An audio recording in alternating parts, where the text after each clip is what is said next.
Hai, Assalamualaikum. Okay, hari ni kita nak buat talam ubi kayu.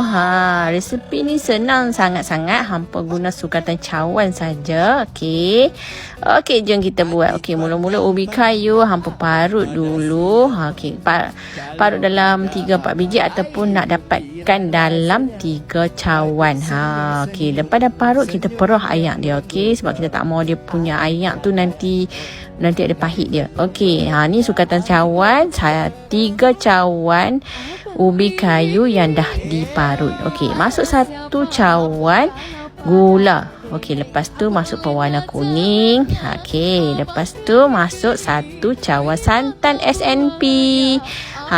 Santan ni senang sangat-sangat, nak buka senang, nak simpan senang. Yang penting dia lemak. Okey, 1 kotak kita guna. 1 kotak kecil je.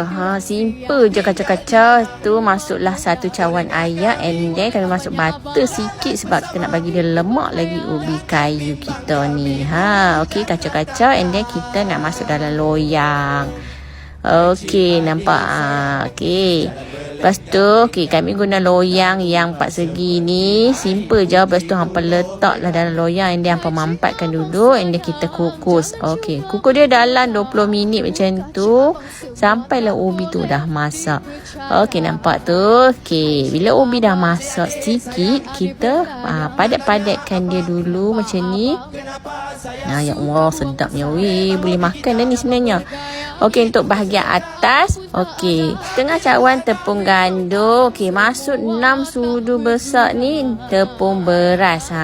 Tepung beras. Okey, dan kita masuk 1 sudu besar tepung ubi. Tepung ubi untuk bagi kilat tau. Okey, lepas tu 1 kotak lagi santan untuk bahagian atas tu. Nampak ni. Ya Allah, lemak lah. Memang sedap weh. Hampa boleh buat bisnes tau. Masa bulan puasa ke, hampa simpan lah. Susu ni banyak-banyak. Senang, jimat. Lepas tu hampa tambah tau ayak dalam 1 kotak tu. Dalam kotak yang sama dengan santan tu, hampa tambah ayak 1 kotak tu. Okey. Lepas tu kacau-kacau, and then kukuslah sekali lagi. 20 minit juga. Dah siap tepung talam ubi. Tunggu sampai sejuk tak baru potong. Kalau tidak, dia melekat. Okey, apa lagi? Jom kita makan. Lebih baik bermaafan sahaja agar hidup kan lebih bahagia bersama. Marilah kita bersalam-salaman tanda bermula.